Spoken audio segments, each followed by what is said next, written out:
Hi there. Good afternoon, everybody. Welcome to our webinar between SAP Concur and our partner, EY, talking about how to navigate the change to regulations and business obligations in uncertain times.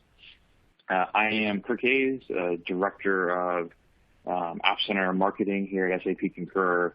We'll talk more about what the App Center is, but EY is one of the partners that sits in our group, and we're super excited to have them on today to talk about this. Maybe not quite as I said I'm excited. I know that it's a super exciting topic, but it's an interesting topic, and it's something that we're certainly hearing from our clients that they're trying to get their head around. So I hope you do find it interesting as well. Just a couple of housekeeping things to start here. So the audio is streamed via your computer. So if you're not hearing sound, then it's going to be hard to hear me talking about this. But hopefully you're seeing it on the screen here, and just turn up the volume. There's a Q&A panel here. So as you have questions, please feel free to plug them into to the tool, and we will either answer them as we go, or we've planned on having some time at the back end here to answer questions there. So we will get to them. And then this webinar will be recorded, and we will be sending it out. So if you have colleagues who weren't able to join, or you do find it interesting and want to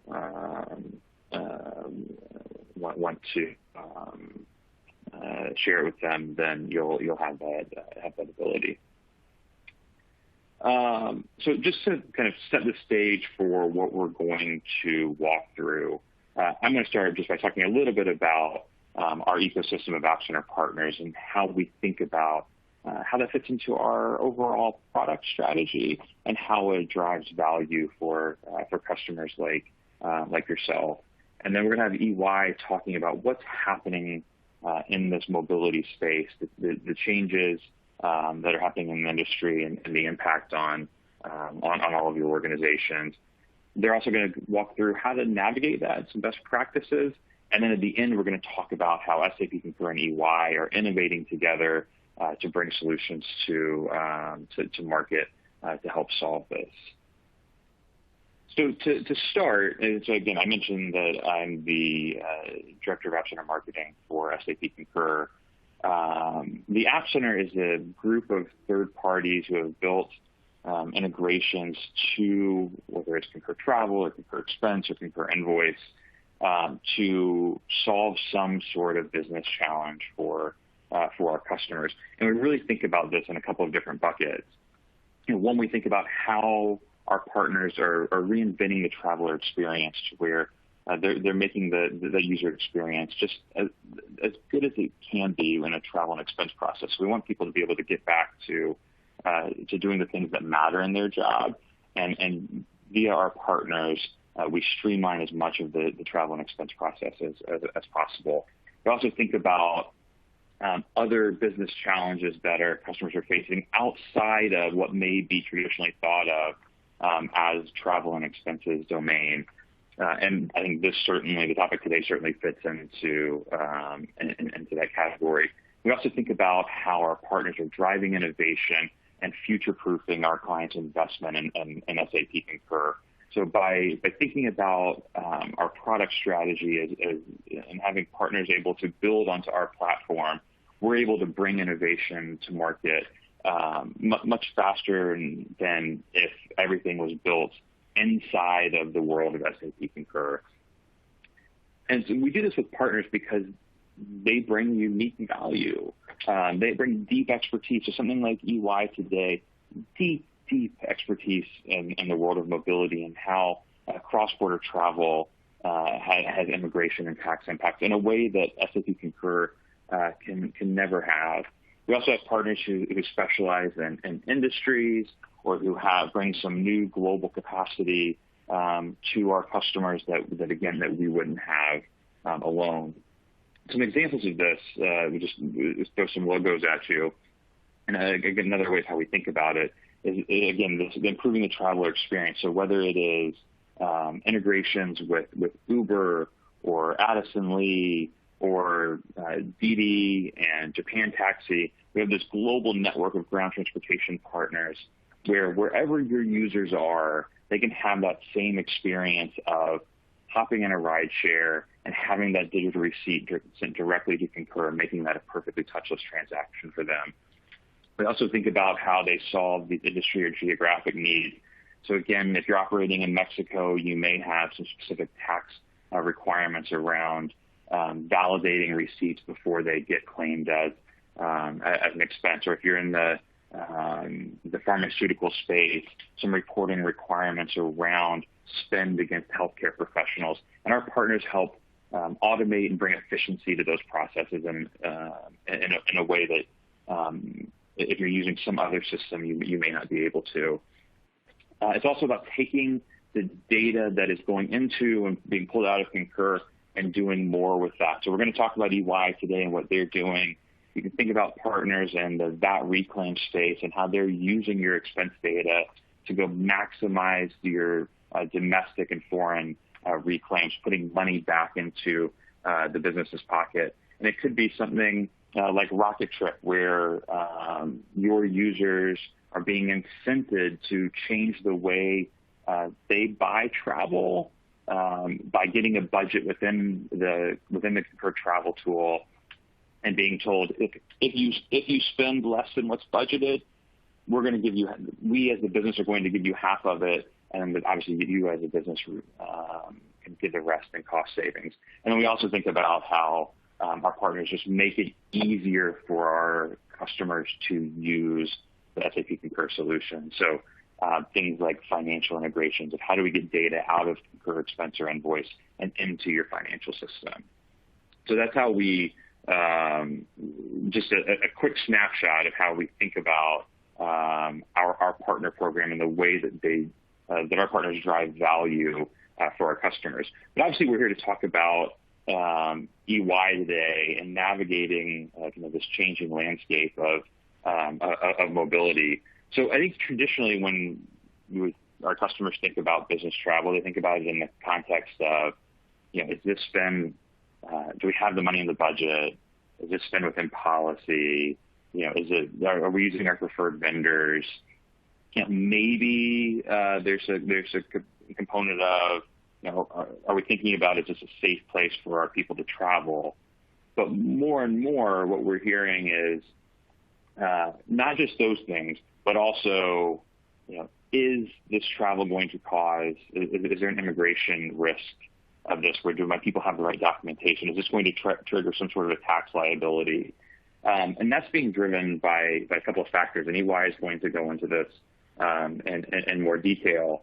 But if you think about just the kind of geopolitical climate that we're in today, whether it's here where I am in the U.S. with kind of the trade wars, some of the immigration restrictions that our current administration has put in place, whether it's what's happening with Brexit, the uncertainty around that. This is a bit of a moving target of how people move across the globe kind of compliantly.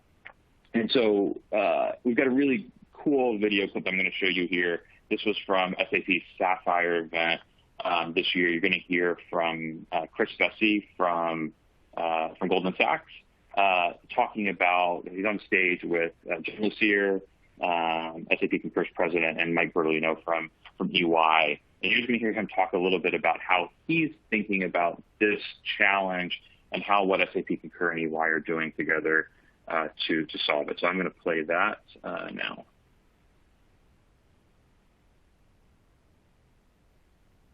As part of your total spend management transformation, you said this is a great example of how looking at it holistically has helped and will help the employees.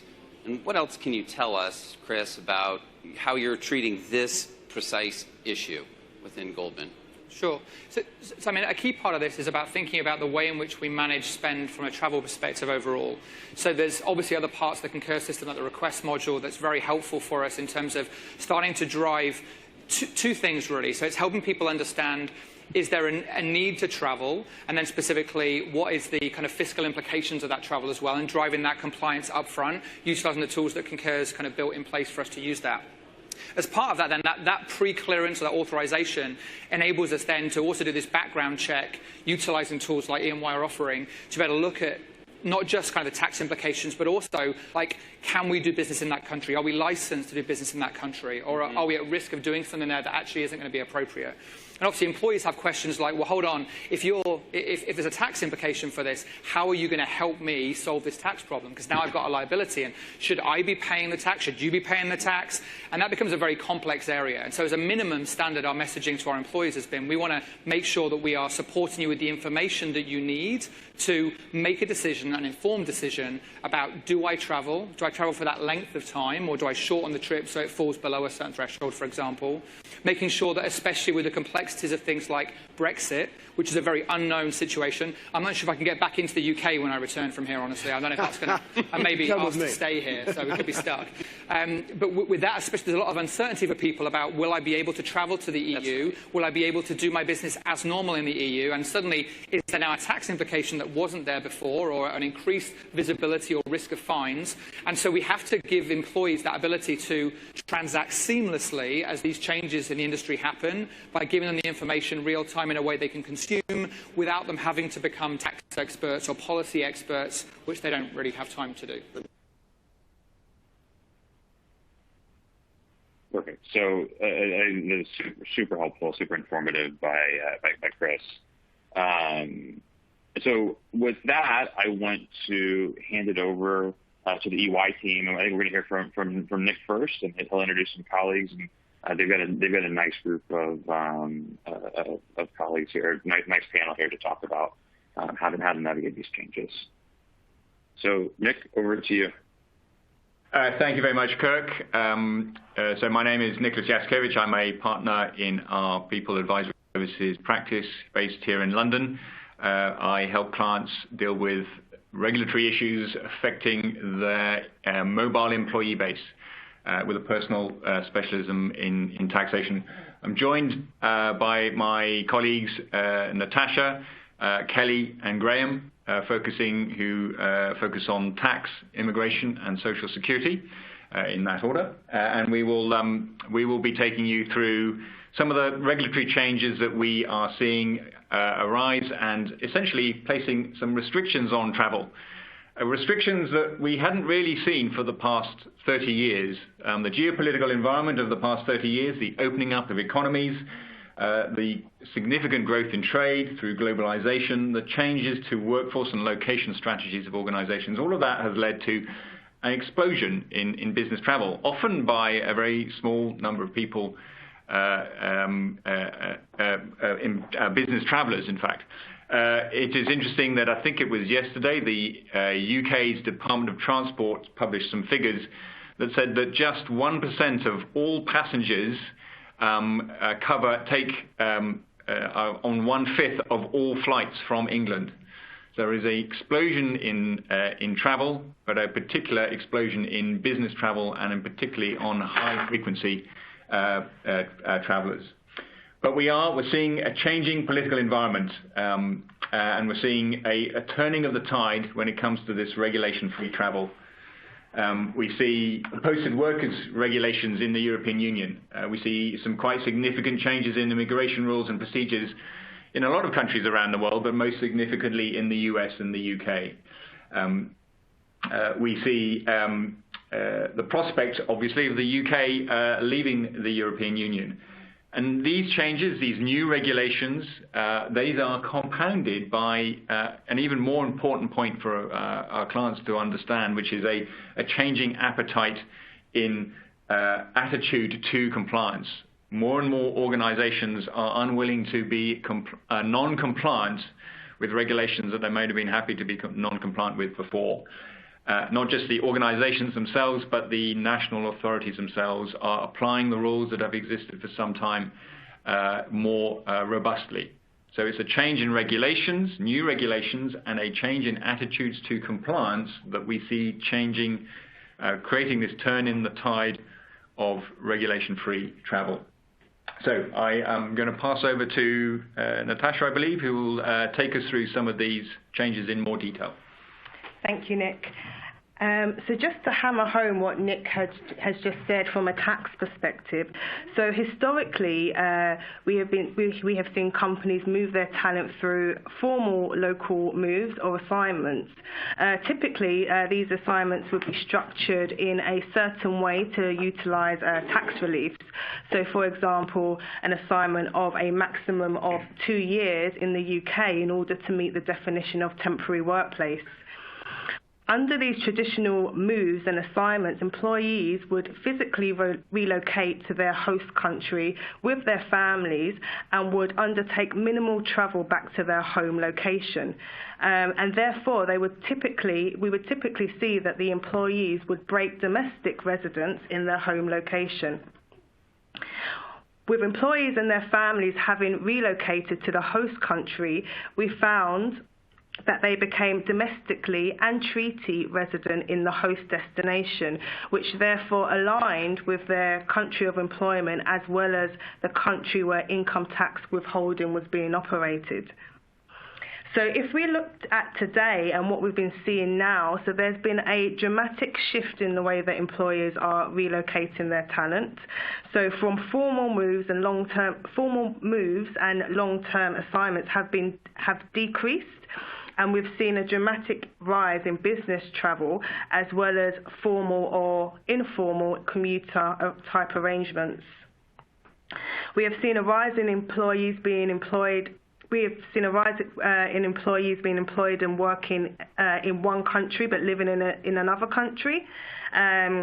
Employees under this arrangement are typically not triggering domestic residence in their country of employment and instead are remaining resident in their home location, which is different from their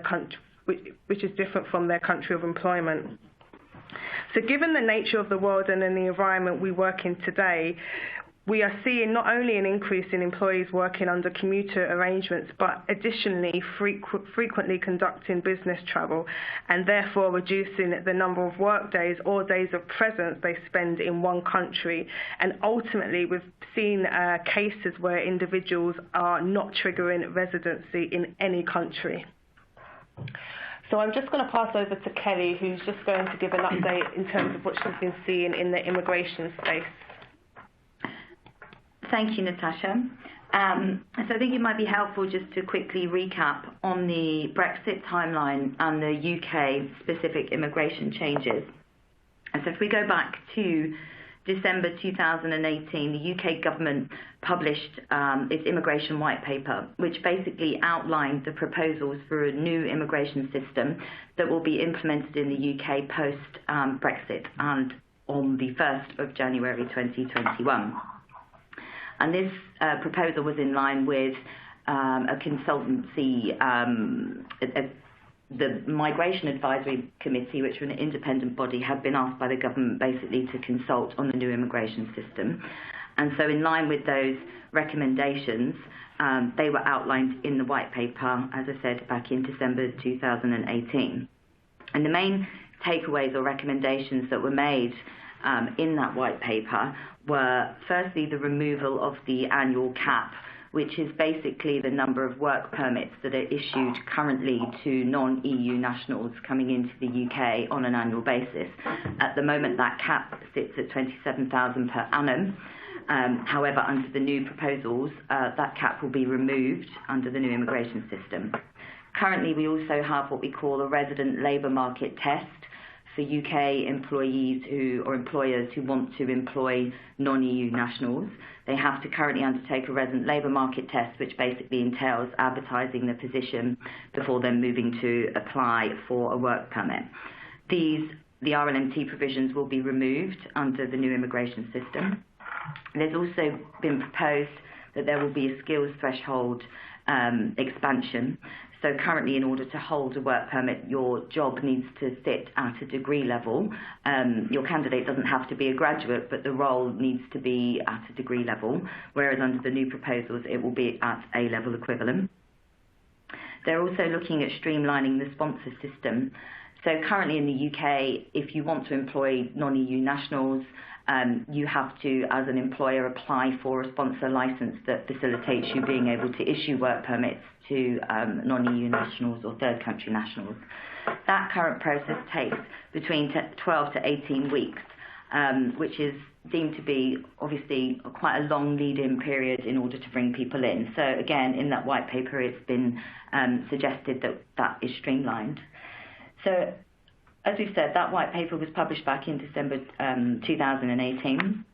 We've also had the Migration Advisory Committee, since Boris Johnson has come to power, has been asked to also consult on looking at a potential points-based system, loosely based on the Australian points-based system. So that consultation is currently ongoing. We are liaising with clients on that, and we have until the 5th of November to respond to that consultation. Other significant changes that have been recently been announced in the UK is that the Home Office will look to reintroduce what we call a post-study workers visa. So this is something that used to be in place in the UK, whereby any non-EU nationals who had successfully completed a degree in the UK were able to stay for a period of 2 years.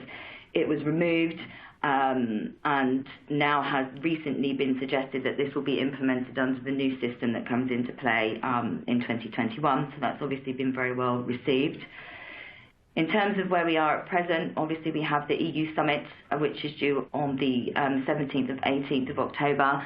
As we know, you will see that the situation in regards to Brexit, our exit date, whether or not we have a deal or we don't have a deal, changes on a fairly, I would say, daily basis, but it seems like an hourly basis at this point. But hopefully we will have more clarity on or around the EU summit. Currently we have the date in which we are due to leave the UK is the 31st of October, but as we've said, that again remains to be seen given events that happened yesterday, whether or not we will have an extension or whether or not we leave on the 31st of October again is something that does remain to be seen. However, what we can say from a UK perspective is that in the event either of a deal or in the event of no deal, the UK government have committed to there being a transitional period that will run between our exit date and the 31st of December 2020. So even in the event of a no-deal scenario, EU nationals arriving in the UK post-exit date and up until the end of December 2020 will be able to come into the UK.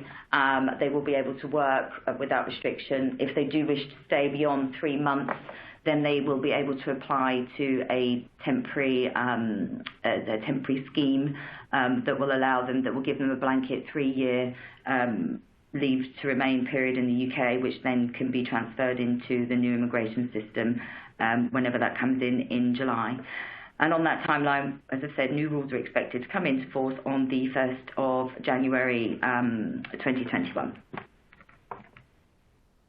So the UK's future skill-based immigration system. So the highlights, as we've touched on already, resident labour market test, as I said, is something that currently exists in the system. The MAC have also, the Migration Advisory Committee have said that obviously when the new immigration system comes into play, then that will include EU nationals. So EU nationals coming into the UK after the new system will be subject to the new restrictions.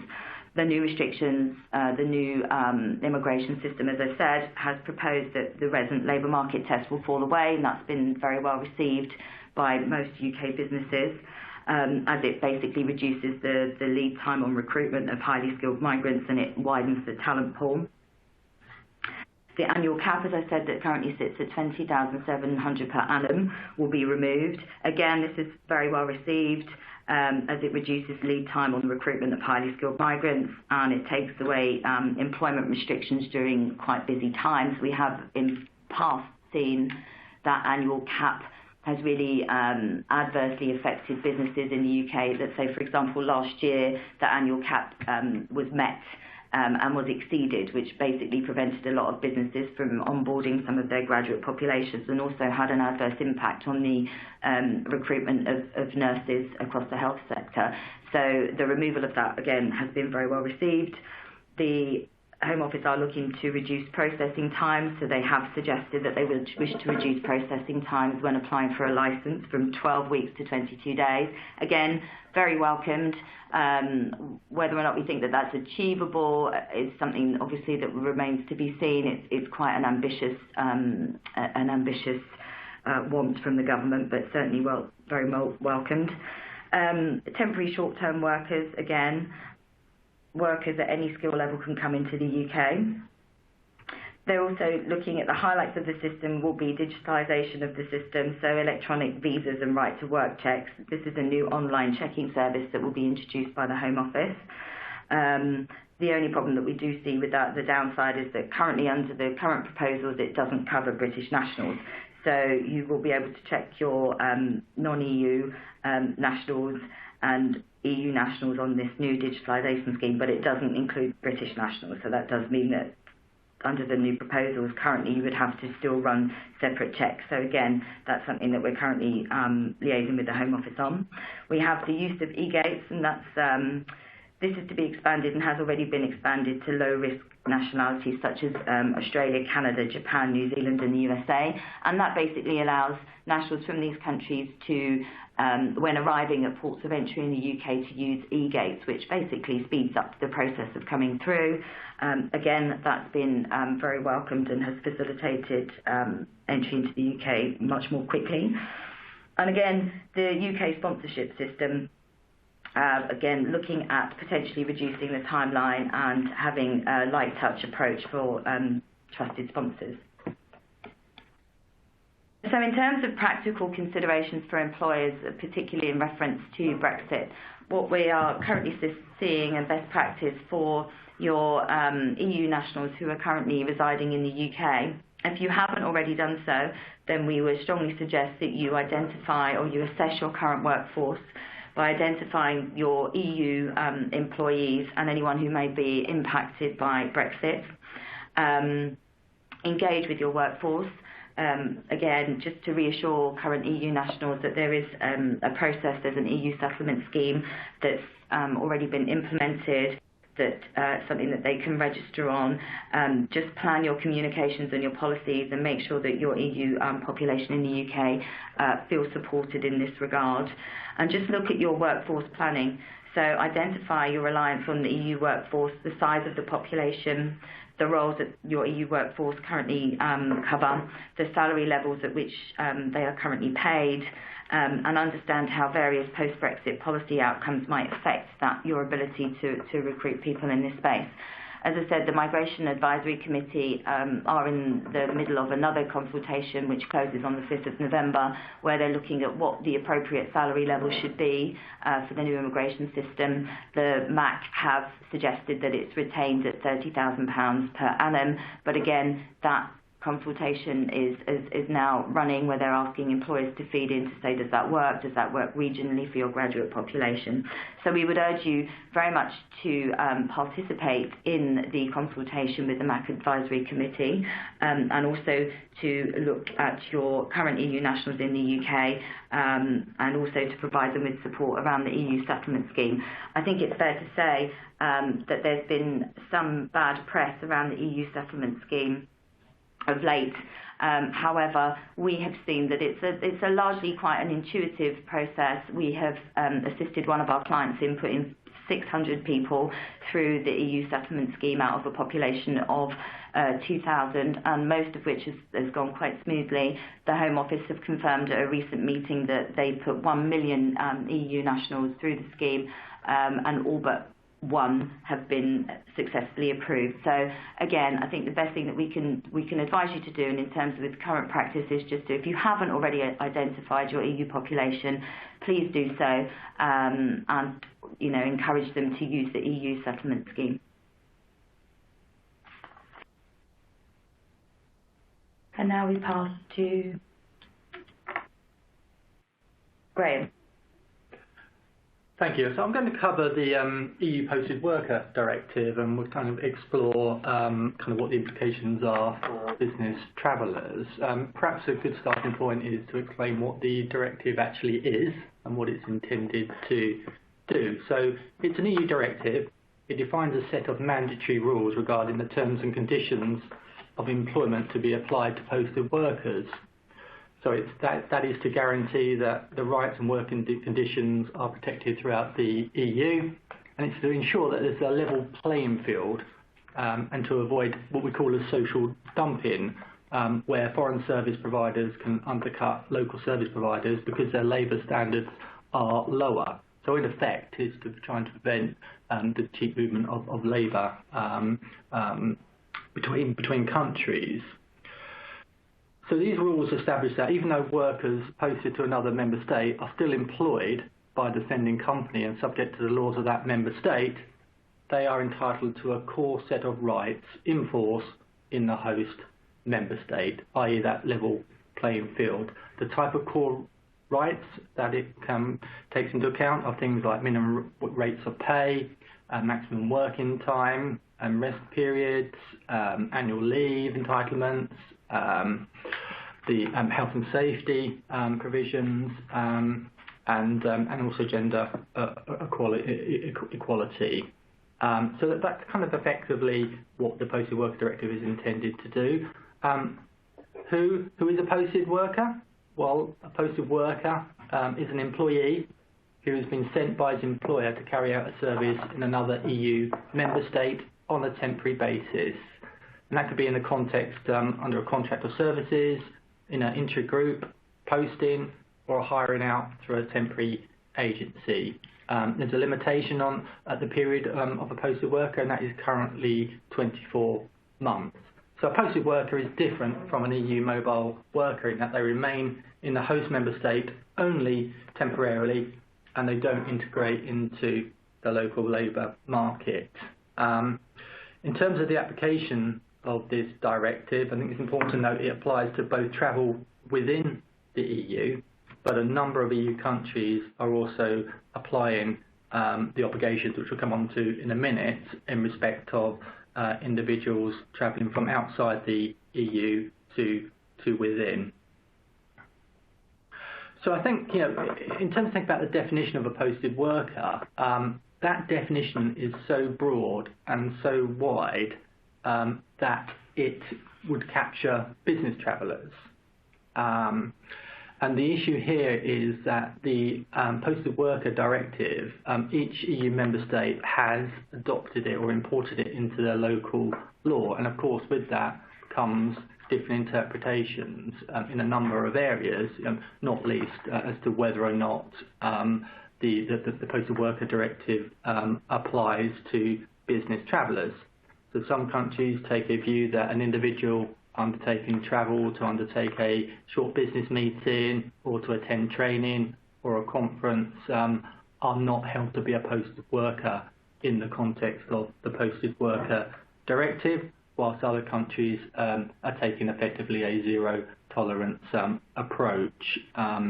There are a few countries that have a de minimis period, but in the main there is no de minimis. So I guess why has it become an important issue now? Well, what's happened is that the concept I've described around the Posted Worker Directive and what that's trying to achieve, that's kind of been around for a long time. But what's happened more recently is that the EU have actually adopted an enforcement directive and insisted that EU member states put that into their local legislation. And with this enforcement directive, it's really there to prevent the kind of rules being circumnavigated, and it places now some obligations on employers who are sending individuals or moving them either within the EU or into the EU. So there's some key requirements now and obligations placed on an employer.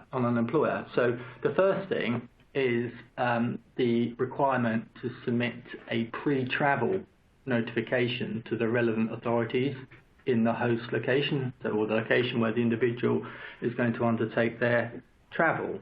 So this is pre-travel, so it's not something that you can actually do after the event. If you don't do it pre-travel, then you're not in compliance with the the rules. So that's quite a shift, because I think in the context of business travellers, quite often there was the ability to kind of fix something, whether it was around tax or social security, after the event. But here we have a pre-travel requirement. So in about 70% of EU countries, this declaration to the authorities is online, and it's a fairly straightforward process. For the other 30%, it's a paper-based submission, and that ranges from being quite straightforward in terms of it may be the name of the traveller, the dates of travel, home and host location, and purpose of the travel, through to more detailed information being required and supporting documentation. So I think as a result of the directive, there are other aspects to it. So an employer also has to appoint a liaison person with the labour law inspectorate in relation to this area, and they've also got to retain certain documentation. So that could be things like pay slips, employment contracts, work schedules, and keep those for a certain period of time. And actually some of this documentation in some countries needs to be translated into local language and readily available for inspection. So if we move on to the next slide, this kind of gives a flavour of what the penalty regimes are for non-compliance in relation to this area. And I will give you an example. I'll pick on France, where the penalty for non-compliance around this area can range between 2,000 and 50,000 euros per infraction. The €500,000 figure you see in the box there next to France, that is a maximum that can be charged across an employer's population. But you can see, looking at the level of fines, that they are very, very significant. So, together with that, together with the enforcement directive, we've seen a lot more activity from the authorities in member states. So France is certainly high risk. We've seen examples of substantial fines being imposed through failure to comply with the Posted Worker Directive, both in respect of business travellers and assignees or those who are under a mobility policy. Austria have been very focused on this, as well as Italy, and quite a few of the Central and Eastern European countries.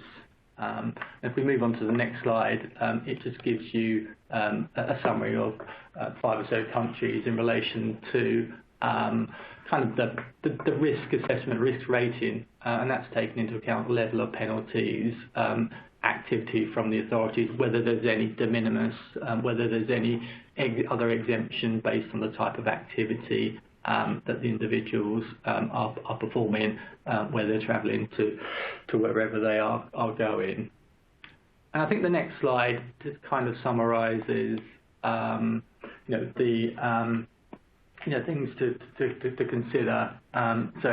It ranges from obviously knowing where your individuals are and when they are travelling, through to kind of what the rules are. So some of the things we've just discussed in relation to the pre-travel submission, keeping documents, supporting no liaison officer, through to the administration. So how to sort of manage what processes are in place to deal with now what is quite a binary kind of requirement to submit this pre-travel declaration, appoint your liaison officer, keep your documentation, get it translated into local law, etc. So I think with this, and particularly because there is a pre-travel obligation placed on the employer, which if that's not done, then it leaves exposure potentially to the type of level of fines that you can see on the map on the previous slide.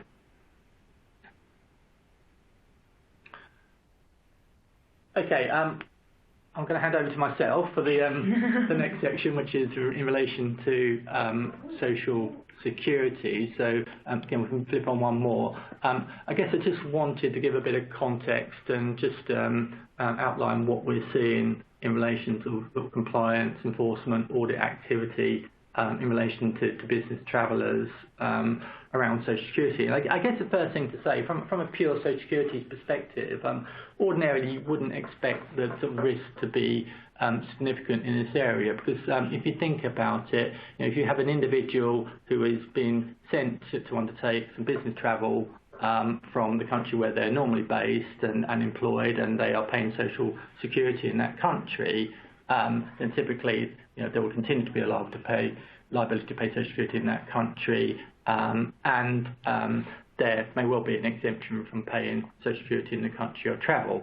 That exemption might be through there is a social security agreement between the individual country of employment and the country where they're undertaking the work. So globally there's a large network of social security agreements, and obviously within the EU we have a multilateral agreement, so that there's a EU sort of coordination rules for social security. And again, the principle there is that, well, you would carry on paying social security in your home country and you would be exempt from paying social security in the country in which you are working. Where there's no social security treaty, then it depends on what the local laws are in the country in which the individual is undertaking the travel. So that kind of just gives a bit of context. But if we kind of move on to the next slide, I wanted to kind of give you a bit of background in terms of the change in landscape and what we're seeing. And again, a lot of this is focused around the EU, so travel into the EU, EEA, and Switzerland's included in that as well. And I think it's fair to say that historically, when it comes to business travellers undertaking sort of short periods of travel, then employers haven't tended to obtain certification. So if it's inter-European travel, for example, then we have what's called an A1 certificate, which just confirms that continuing liability to pay social security in the home country, exemption in the country of work. So typically that's not happened. But I guess there is a segue between what we've just been discussing around the EU Posted Worker Directive, because what we have seen more recently is that in some countries, when you file that declaration pre-travel to the labour law authorities, you have to either state or provide a copy of the A1 certificate where it's intra-European travel, or if it's travel from outside of the EU to within, and there is a totalisation agreement or social security agreement, then it's a certificate of coverage, which is the equivalent. But you need to actually have stated as part of that declaration that you've done that. If you don't, then you're not in compliance with the Posted Worker Directives. If the labour law inspectors are requesting documentation, one of which is the A1 or the certificate of coverage, and you don't have that, then again you're non-compliant with the Posted Worker Directive. And again, it circles back to those sort of level of fines that you saw early on that slide with the map. So again, from a pure social security perspective, the risks are probably not significant where it's short business travel. The risk increase whether it is frequent business travel to the same country for certain. But you can see there is that segue between the Posted Worker Directive and the need to get A1 certificates, and we've seen a lot more activity in this area because of the need to have the certification in place to be compliant with Posted Worker Directive. Not only that, I think it's fair to say, there is a reluctance now for some social security authorities to issue retroactive certificates, so the ability to try and fix things after the event becomes a bit more difficult, and of course there's increased audit activity and also better connectivity. So for social security particularly within the EU, then more and more authorities are becoming online in terms of the processes for applying for and issuing A1s, and also for exchanging information between countries. And with that is obviously it means there's increased visibility to target non-compliance. So if we move on to the next slide. I think striking a balance is a good phrase here, because I don't think we'd ever advocate getting a certificate of coverage or an A1 necessary for one-day business travel unless there is a risk, attached to that, whether it's PWD or whatever else it might be. So I think very much it is a case of taking a sort of balanced approach, a risk-basis approach, and we've been working with a number of clients in relation to taking that sort of risk-based approach to target sort of high-risk countries and to understand where employers may need to actually obtain certification for business travel where they previously haven't done that to satisfy various regulatory requirements. And there's some quite neat stuff we've done around Europe, because we've got some specific rules under the multilateral EU agreements relating to individuals where they have sort of regular travel to either the same country or between multiple EU member states, where we've been able to get almost like a blanket A1 certificate issued for a defined period of time. And the benefits of that are, well, if that certificate has been requested by the Labour Law Inspectorate as part of PWD, you've got that to wave at them. That can cover any number of countries to which that individual would be travelling. It reduces administration. So there's things we can do to strike that balance between managing risk and remaining commercial and ensuring that there's not disruption to the business and to individuals. If we move on, I think. Yeah, it's fantastic. Thank you for the overview. So, Kirk stepping back in here. We've got a few minutes left, and I want to just talk you through how SAP Concur and EY are approaching the solution here. So I think what you heard from the various EY team members there is giving you a great overview of the type of risk or compliance issues that you're all facing and that your travelers are facing, and started to talk about how do we create this balance of user experience and productivity, and leaving our travelers alone to go to their job, while also driving the required compliance. And that's what when we entered into this partnership, that was the starting place of how do we build an integrated scenario that finds that balance. So I'm going to show you another video here and just kind of talk through it as we go. But what you will see is a demonstration of how SAP Concur and EY are integrated to give your travelers the ability to get this risk assessment within the booking flow of Concur Travel.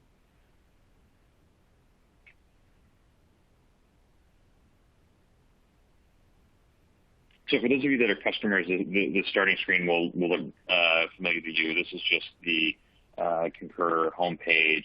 We've got some profile data for a traveler here, just to set some context. But you'll see here that he's making a trip from Toronto down into Buffalo, so across the Canadian-U.S. border. And as he's searching for that trip, what's happening is between EY and SAP Concur, we've built these integration points where that profile data for our user and the search terms that he was looking for are being transmitted to EY, and they are pushing back, hey, you need to do an assessment here because this is an international trip. That requirement shows up in the product there in that banner up top, and eventually what will happen here is that your traveler will click on that assessment button. That will single sign on, drop them out into to an EY page where that itinerary data has already been passed. So they're not re-entering the trip search that they're going on. All they're required to do is fill out the type of activity that they are doing on that trip, because you just heard the type of business they're doing varies on what the results will be. And then in real time, they get this result of you need this documentation. In an EU example, it may be that you need a posted worker registration or an A1 form. And then that assessment ID can be brought back into Concur Travel so that you can ensure that your travelers are out getting those assessments throughout their booking.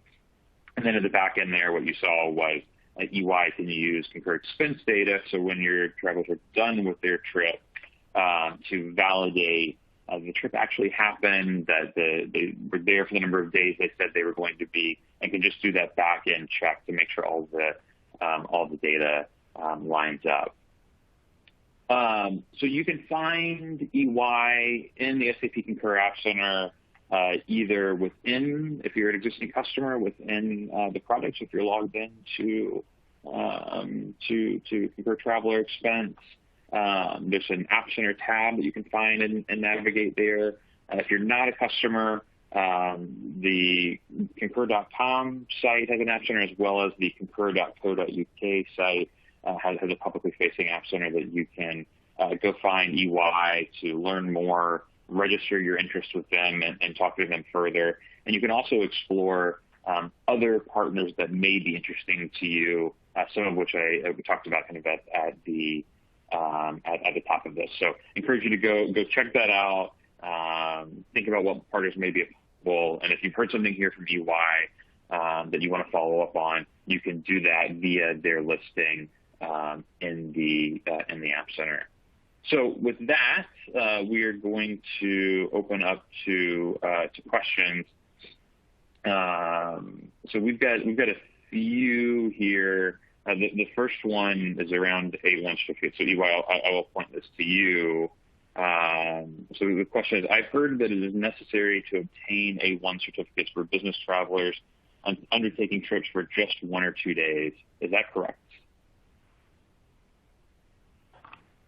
It's Graham. I'll take that question. So it's an interesting one because we've seen quite a lot of messaging coming out of some countries, particularly Germany, where the A1 application process is online and it's through the payroll software, and the messaging is you should get an A1 certificate for someone crossing the border for just 1 day business trip. So I think my answer to that question would be, I think we do need to balance, what is where the risks are with what is practical and commercial. I think I said earlier I wouldn't necessarily advocate getting an A1 for just a 1 day business trip unless that is going to create an issue, whether it's around Posted Worker Directive or anything else. So I think we need to be sort of taking a pragmatic and sensible approach.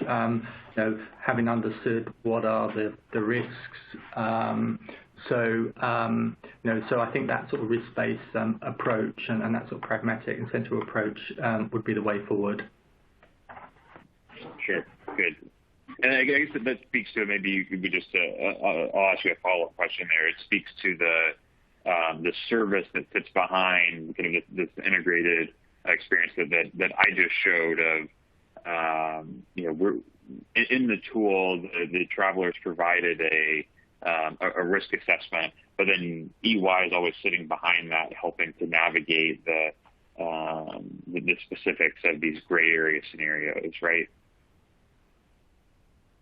Yeah, exactly right, and it's it's down to a risk profile, and we work with clients to set sensible tolerance levels that take into account that risk profile, risk from the authorities and regulatory requirements. So absolutely. It's a general truism. This is Nick from EY. It's a general truism that there are only a few rules that are lead to 100% day one compliance in the area of mobility. Yeah. Mobility travel, business traveller compliance. It is all about understanding the level of risk and understanding and identifying a reasonable threshold for any one particular activity or regulation. Great. Okay, another question here around the size of companies that are being impacted here. So is there some minimum threshold where you would say, only if you have this many travelers or this many employees, how is the market reacting to the increased burdens here from from the size of the customer? Are you guys working with only kind of the largest of the large, or how does this scale down? I mean, so we, EY, work with the very largest and with the very smallest of organizations around business traveler risk. The Concur solution can also support the largest and the smallest of organizations. There's always a question mark, which is if you're of a certain size, what is the right solution from a employee experience cost benefit analysis perspective? But we don't have sort of maximum client size before we implement the Concur EY solution. Perfect. So I'll take this next one, which is would the EY Concur Travel app alert the user of posted worker requirements before they book the trip? So the answer to that is the short version is yeah. So in the demo we saw, that was a Canada to US trip, but in intra-EU or in a posted worker scenario, that results screen at the end would flag some posted worker requirements there. And then the last one that I've got here, what steps have organizations taken to manage compliance with posted worker employer obligations historically? And I guess how is that? How that's changing? As maybe it becomes more clarity around those regulations.